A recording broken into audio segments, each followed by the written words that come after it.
நம்ம மொபைல்ல நம்பர் எல்லாமே சேவ் பண்ணி வச்சிருப்போம். அப்படி சேவ் பண்ணி இருக்கிறப்ப அந்த நம்பர்ல இருந்து யாராச்சும் கால் பண்றாங்க அப்படின்னா என்ன நேம் போட்டு நம்ம சேவ் பண்ணமோ அந்த நேம் பாத்தீங்கன்னா அவங்க கால் பண்றப்ப டிஸ்பிளே ஆகும். இதுவே நம்ம சேவே பண்ணாத நம்பர் பாத்தீங்கன்னா கால் வரும். அப்போ நேம் போட்டே வரும். அந்த கால் நம்பர்ல இல்லாம நேமே போட்டு வரும். நம்ம சேவ் பண்ண மாதிரியே நேம் போட்டே பாத்தீங்கன்னா கால் வரும். எதனால இந்த மாதிரி வருது அப்படின்றதான் பார்க்க போறோம்.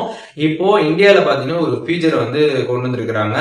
காலிங் நேம் பிரசன்டேஷன் அப்படின்ற மாதிரி ஒரு ஃபீச்சர். இந்த ஃபீச்சர் எப்படி ஒர்க் ஆகும் அப்படின்னு பாத்தீங்கன்னா, இப்போ நீங்க ஒரு நம்பரை சேவ் பண்றீங்க அப்படின்னா அவங்க உங்களுக்கு கால் பண்றப்ப நேம் ஷோ ஆகும். இது நார்மலா எல்லாருக்குமே தெரிஞ்ச ஒரு விஷயம் தான். இதுவே சேவ் பண்ணாத நம்பர்ல இருந்து உங்களுக்கு கால் வருது அப்படின்னா அவங்க அந்த சிம் வாங்குறப்ப ஆதார் கார்டு வச்சு வாங்கியிருப்பாங்க. அப்படி வாங்கி இருக்கிறப்ப அந்த ஆதார் கார்டுல இருக்கக்கூடிய என்ன நேமோ அந்த நேம் பாத்தீங்கன்னா ஆட்டோமேட்டிக்கா டிடெக்ட் ஆயிடும். டிடெக்ட் ஆகி கால் வரப்ப அந்த நேம் பாத்தீங்கன்னா டிஸ்பிளே ஆகும். அதனாலதான் பாத்தீங்கன்னா இப்போ எல்லாமே நீங்க அன்னோன் நம்பர் கால்ஸ் வரப்ப கவனிச்சு பாத்தீங்கன்னா தெரியும். அவங்களோட நேமே பாத்தீங்கன்னா ஷோ ஆகி கால் வரும். அதாவது நம்ம அவங்க நம்பரை சேவ் பண்ண மாதிரியே பாத்தீங்கன்னா நமக்கு கால் வரும். இப்போ இந்த வீடியோ மூலியமாக எதனால இந்த மாதிரி அன்னோன் நம்பர்ஸ்ல நேம் ஷோ ஆகுது அப்படின்றதுக்கான கம்ப்ளீட் டீடைல்ஸ் இப்போ தெரிஞ்சிருப்பீங்க.